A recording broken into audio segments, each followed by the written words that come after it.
How you doing, Papa? Taking our picture. Yeah. Papa Day, Grandma Day. This is Papa Day, Grandma Day. Can I sit back? Yep.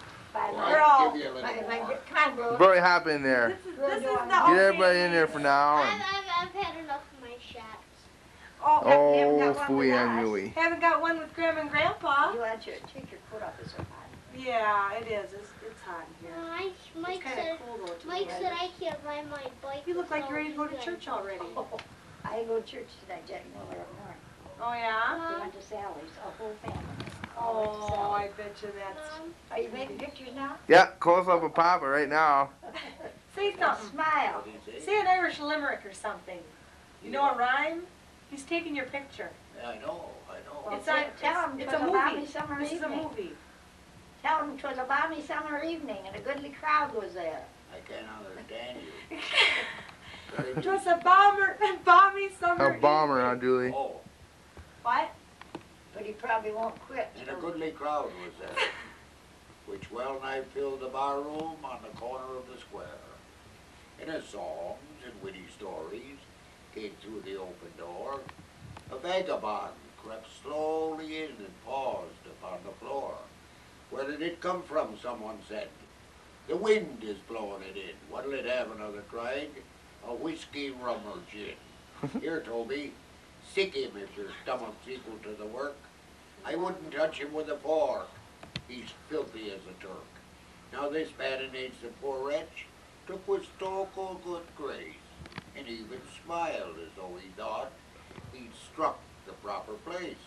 Come, boys, I know there's kindly hearts amongst so good a crowd. To be in such good company would make a deacon proud. Give me a drink, that's what I want, for I'm out of funds, you know. But when I had cash to treat the gang, his hand was never slow. Ah, you laugh, as though you thought this pocket never held a sou. I once was fixed as well, my boys, as any one of you. There, thanks, that's praised me nicely. God bless you one and all. And when I pass this good saloon again, I'll make another call. Give you a song? No, I can't do that.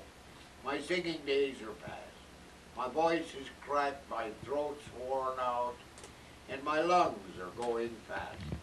But give me another whiskey and I'll tell you what I'll do. I'll tell you a funny story. In fact, I promise to. Now that I was ever a decent man, not one of you would think, but I was some 4 or 5 years back. Say, give us another drink. Fill her up, Joe. That's the scheme, 5 fingers and corking whiskey too. Well, boys, here's luck. And landlord, my best regards to you. Now, you've treated me pretty kindly, and I'd like to tell you how I came to be the dirty sock you see before you now. I was once a man of muscle, frame, and health, and but for a blunder would have made considerable wealth. I was a painter, not one that daubs on brick and wood, but an artist, and for my age was rated pretty good. I worked hard at my canvas and was bidding fair to rise, for gradually I saw that star of fame before my eyes. I made a picture. It was called The Chops of Fame. It brought me 1,500 pounds and added to my name. And then I met a woman. Now comes the funny part. With eyes that petrified my brain and sunk into my heart.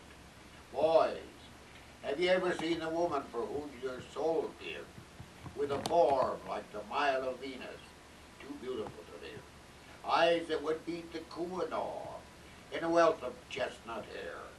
If so 'twas she, for there never was another half so fair. I was working on a portrait one afternoon in May of a fair-haired boy, a friend of mine who lived across the way. And Madeline admired it, and much to my surprise, said she'd like to know the man who had such dreamy eyes. Well, they met.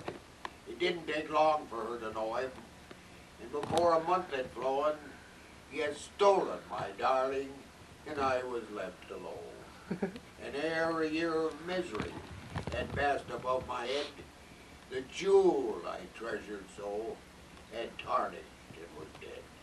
That's why I took the drink, boy. Well, I never saw you smile. I thought you'd be amused and laughing all the while. Come, friend, smile like me. 'Tis only babes and women that should cry. I see a teardrop in your eye. But give me another whiskey and I'll be glad. And I'll draw right here a picture of that face that drove me mad. Give me that chalk with which you marked the baseball score. You shall see the face of the lovely Madeline upon the barroom floor. Well, another drink, and with chalk in hand, the vagabond began to sketch a face which well might buy the soul of any man. And as he placed another lock upon that shapely head, with a fearful shriek,